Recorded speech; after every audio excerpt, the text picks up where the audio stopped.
श्री चिंतोपंत अप्पा टोळ. मोहहून श्री स्वामी निघाले. ते सन 1854-55 साली सोलापुरास गेले. तेथे काही महिने होते. रामभाऊ गुर्जर यांचे घरी महाराज राहत असत. एके दिवशी श्री स्वामी समर्थ दिगंबर रूपाने श्री दत्ताच्या देवळात बसले असता सायंकाळच्या वेळी बहुत भक्त मंडळी दत्ताच्या दर्शनास आली. त्यात रा चिंतोपंत अप्पा टोळ आले. दत्ताचे दर्शन घेऊन टोळ प्रदक्षिणा करीत असता महाराजांची दिव्य मूर्ती पाहून आपल्या मनात म्हणाले, हे कोणी सिद्ध पुरुष असावेत. असे वाटताच महाराज म्हणाले, आम्ही सिद्ध पुरुष असो की कोणी असो, तुला काय करायचे आहे, तू आपल्या वाटेने जा. हे शब्द ऐकून टोळास आश्चर्य वाटले व ते म्हणाले, हे कोणी मनकवडे असावे. त्यावर महाराजांनी उत्तर दिले की आम्ही मनकावडे असो किंवा कोणी असो. हे ऐकून टोळ फारच चकित झाले. चमत्कार तेथे नमस्कार आहेच. टोळाने लगेच जाऊन महाराजांचे पाय धरले व आपल्या घरी येण्याबद्दल श्रीची प्रार्थना केली. चिंतोपंताची भक्ती पाहून महाराज त्यांच्या घरी गेले. भोजन घालून श्री सेजवर निजून टोळाने त्यांची चरणसेवा केली. चिंतोपंतांची भक्ती महाराजांच्या ठिकाणी पूर्ण बसली. मर्जी प्रसन्न पाहून टोळ श्रीस कधी कधी आपल्या घरी नेत असत. एकदा महाराजास घरी नेले असता ओटीवर महाराज बसले असता मागील दारी टोळ स्नान करीत होते. स्नान चालू असता दाजीबा सोहणी यांचे व टोळांचे बोलणे झाले की हे स्वामी पाहिजे तेथे जेवतात तर त्यास पंक्तीस घेणे बरोबर नाही. त्यांचे पान एक बाजूस मांडावे असे बोलून टोळ धोतर नेसत नेसत ओटीवर आले. तितक्यात महाराज त्यास म्हणाले, तुझ्या मनात कांक्षा आली, आम्ही तुझे घरी जेवत नाही असे म्हणून उठून चालते झाले. टोळास आपल्या भाषणाचा पश्चाताप होऊन श्रीचे पाय धरून बहुत प्रकारे क्षमा मागितली आणि त्यांना परत आणून भोजनास घातले. दुसरे एके वेळी अशीच घटना घडली. टोळ यांच्या घरी महाराज भोजनास आले. टोळ यांनी श्री स्नान घालून यथासांग पूजा करून भोजनास पात्र वाढले. महाराज जेवेनात. 10 वाजून गेले. चिंतोपंताचा मुलगा विष्णुपंत हा त्यावेळी सोलापूर कलेक्टरचे दप्तर कचेरीत कारकून होता. गोलटपीठ साहेब कलेक्टर असून हनुमंतराव पितांबर दप्तरदार होते. दोघे हे अधिकारी फार कडक असून सर्व कारकुनांनी बरोबर 10 वाजता कचेरीत यावे असा करडा नियम असो. टोळ आणि चिरंजीवास सांगितले की तुला कचेरीत जायचे आहे तर तू घरात जाऊन जेवण उरकून जा. विष्णुपंत ही भक्तिवान होते. त्यांनी निश्चय केला की महाराजांनी भोजन केल्याशिवाय अन्न घ्यायचे नाही.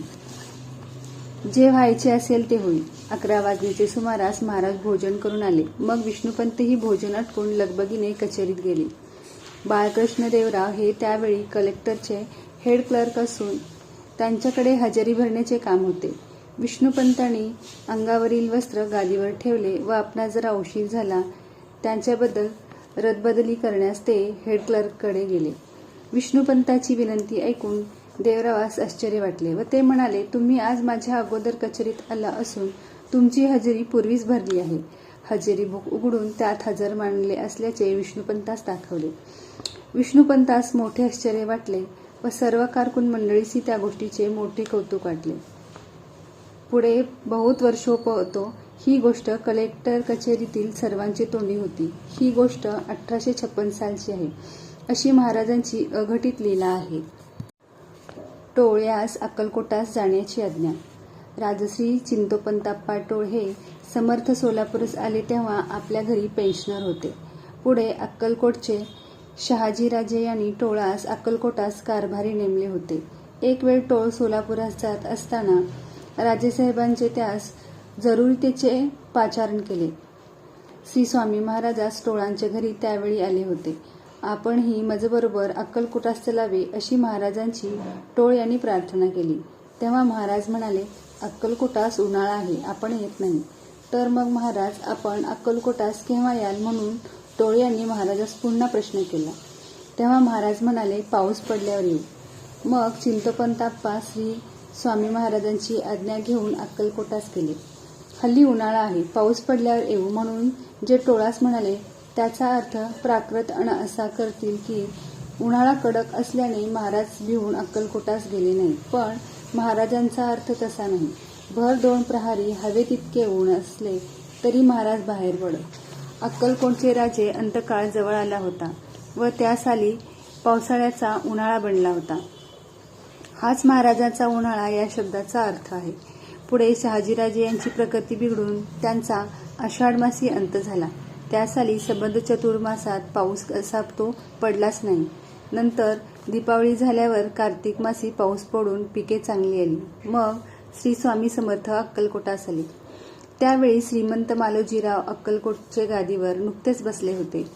पुढे सतत 23 वर्ष महाराजांनी अक्कलकोटास वास करून भक्तवृंदास अनेक लीला दाखवून भक्त काम कल्पद्रुम या नावाची सार्थकता केली. सोलापूरहून अक्कलकोटास आगमन. कार्तिक महिन्यात चिंतोपंताप्पा टोळ सोलापुरास आले होते. त्याचबरोबर महाराज अक्कलकोटास गेले. टोळ यांनी 2 घोडे आणून एकावर आपण बसले व दुसऱ्यावर स्वामी महाराजास बसवले. बरोबर एक चाकर घेऊन पायवाटेने अक्कलकोटास चालले. सुमारे 4 कोस लांब गेले तो मागून कलेक्टर साहेबाकडून चिंतोपंताच्या नावाचा हुकूम घेऊन एक स्पार आला. जरुरीचे काम आहे, उभ्या उभ्या भेटून जावे म्हणून हुकमात फरमावले होते. चिंतोपंतांनी गड्यास सांगितले, आम्ही आता जाऊन परत येतो, तोपर्यंत स्वामीस कोठे जाऊ देऊ नये अशी ताकीद देऊन चिंतोपंत सोलापूरकडे परत गेले. समर्थ कोणाच्या आज्ञेत थोडेच राहणार. टोळ गेल्याबरोबर आपण उठून एक बाग होती त्यात गेले. तिथून जे निघाले ते थेट अक्कलकोटात जाऊन खंडोबाच्या ओट्यावर बसले. इकडे चिंतोपंत सोलापूरचे काम उरकून भरधाव घोडा सोडून त्या झाडाखाली महाराजास बसवण्यात आले होते तेथे आले. पाहतात तो स्वामी महाराज तेथे नाही. गड्यावर रागून स्वामीस कसे जाऊ दिले म्हणून पुसू लागले. गड्याने हात जोडून सांगितले, स्वामींनी न जावे म्हणून मी पराकाष्ठा केली, पण महाराजांनी काही ऐकले नाही. हम किसी के ताबेदार है असे बोलून महाराज 10-5 पावले गेले, मग गुप्त झाले असे गड्याने सांगितले. टोळास वाईट वाटले व महाराजांचे पुन्हा दर्शन होते की नाही याबद्दल त्यास काळजी पडली. इकडे तिकडे तपास करून पाहता महाराज कुठेही मिळाले नाही. सबब हवालदिल होऊन घोडा भरधाव काढून टोळ अक्कलकोटास आले. खंडोबाचे देऊळ सोलापूरच्या वाटेवर आहे. खंडोबाच्या देवळात महाराजास पाहून टोळ्यास मोठा आनंद झाला. सत्वर घोड्याखाली उतरून त्यांनी महाराजांचे दर्शन घेतले व विनंती केली की महाराजांनी आपल्या घरी चलावे. त्यावर महाराजांनी उत्तर दिले, आमचे घर निराळे आहे. पुष्कळ आग्रह केला पण महाराज येत नाहीत असे पाहून निराश होऊन टोळ आपले घरी गेले. इकडे महाराज उठून ते गावावेशीवर फाटकात 3 दिवस निराहार बसले. 4थ्या दिवशी फाटकातील अहमद अली खान म्हणून रिसालदार होता. त्याने महाराजास थट्टेने विचारले, हुक्का पिते हो? महाराजांनी उत्तर दिले, हां पिते है. हा कोणीतरी वेडा मनुष्य आहे असे समजून रिसालदाराने लबाडीने रिकाम्या चिलमीवर विस्तव ठेवून हुक्का महाराजास ओढण्यास दिला. महाराजांनी सुरसुर हुक्का ओढता चिलमीतून पुष्कळ धूर निघाला. चिलीम रिकामी असून धूर आल्याबद्दल त्यास चमत्कार वाटला व महाराज कोणी अवलिया असावेत अशी त्याची खात्री झाली. महाराज 3 दिवस उपोषित आहेत, सबब त्यास कोणा ब्राह्मणाकडे नेऊन भोजन घालावे असे रिसालदाराने मनात आणले. चोळापाचे घर नजीकच होते. त्यास महाराजाबद्दल हकीकत कळवून जेवण घालण्यास सांगितले. चोळापाच्या घरी स्वयंपाक सिद्ध झाल्यावर रसीलदार श्री स्वामी समर्थास घेऊन आला. चोळापाने ताट वाढून महाराजापुढे ठेवले. महाराज जेविनात. रिसालदारास ताटास हात लाव म्हणून महाराज सांगू लागले. ब्राह्मणाचे भोजनाचे ताटास हात कसा लावावा म्हणून रिसालदार शंकित झाला. मत डरो, हात मे पकडो म्हणून महाराजांनी पुन्हा आज्ञा केल्यावर निरुपाय होऊन ताटास हात लावून ताट महाराजापुढे ठेवले. मग महाराज मोठ्या प्रेमाने जेवले. बायका माणसांनी हा मोठा चमत्कार पाहून हा कोणी वेडा व बाट्या माणूस चोळापणे घरात आणला म्हणून त्यास नावे ठेवली. दुसरे दिवशी समर्थ तेथेच राहिले. घरातील सिद्ध झालेला सर्व स्वयंपाक विटाळून टाकल्यामुळे बायका फार रागावल्या व चोळापास वेड आले म्हणून त्यास त्रास देऊ लागला. चोळापाची भक्ती मात्र कमी न होता उत्तरोत्तर वृद्धिगत होऊन लागली. वाटेल त्या ठिकाणी हागावे, घरातील डाळदाणं गायीकडून खावावा, घरातील भलता जिन्नस उचलून भिकाऱ्यास द्यावा, अशा अनेक प्रकारची महाराजांनी चोळापास त्रास दिला. पण तो सर्व सहन करून चोळापा महाराजांचा पूर्ण भक्त बनला. श्रीच्या क्रीडेचे वर्णन. एकदा चोळापांच्या बायकोने हरभरे भरडून उत्तम डाळ करून रांजणात भरून ठेवली होती. महाराजांनी कोणास न कळता त्यातील डाळ चोळाप्पाचे गाईज नेऊन घालण्याचा क्रम ठेवल्यामुळे सर्व डाळ संपली. काही दिवसांनी काही सण आला. पुरणपोळी करावी या हेतूने चोळाप्पाची बायको डाळ काढण्यास गेली. पाहते तो रांजण रिकामी. महाराजांच्या रोजच्या चेष्टा तिला ठाऊक होत्या. त्यावरून त्यांचेच हे काहीतरी काम असावे असा तिला संशय येऊन तिने ही गोष्ट चोळाप्पास कळवली. चोळाप्पाने महाराजास डाळीबद्दल विचारले. तेव्हा महाराजांनी जबाब दिला, हमको क्या मालूम, तुम्हारी गो डाळ खा गई, उनको पूछ. चोळाप्पा घरचा फार दरिद्री होता. त्यामुळे त्याच्या बायकोस महाराजांचे कृतीचा राग येई असे निदान हाती सापडले असून ओळख पटली नसल्याने ती महाराजास प्राकृत मनुष्य समजे. उदाहरण कृष्ण यशोदेचे. महाराज अक्कलकोटी आल्यावर आपण गावात कोणी साधू आले आहेत म्हणून हकीकत श्रीमंत मालोजी राजांचे सेवकांनी राजास सांगितले. राजाने त्यास उत्तर दिले, साधू खरे कशावरून म्हणावे. आता त्यांनी दर्शन दिल्यास आम्ही त्यास खरे साधू म्हणू. इतके बोलण्याचा उशीर तो दिगंबर स्वामी राजापुढे उभे राहिले. महाराजास मोठे आश्चर्य वाटले. त्यांनी मनोभावे श्री स्वामीचे दर्शन घेतले. पुढे काही वेळाने स्वामी महाराज उठून गेले. पुढे काही दिवसांनी मुंबईचे गव्हर्नर साहेब सोलापुरास आले होते. काही संस्थेचे कामासंबंधींनी मालोजी राजेसाहेब यांनी बोलवले. राजेसाहेबांनी आपले कारभारी चिंतोपंत अप्पास बरोबर घेतले. टोळ यांनी राजेसाहेबास सुचविले की आपणास राजकीय कामात जावयाचे आहे. चोळाप्पाच्या घरी साधू आहेत, त्यांचे दर्शन घेऊन जावे. राजेसाहेबांनी टोळ्यांचे म्हणण्यास रुकार दिला.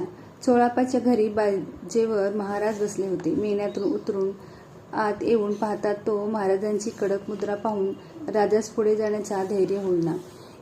अरे इकडे ये म्हणून महाराजांनी हाक मारल्यावर आत जाऊन महाराजांचे दर्शन घेतले. तितक्यात एका शिपायाच्या हातात तलवार होती. ती घेऊन महाराजांनी राजांच्या हातात दिली.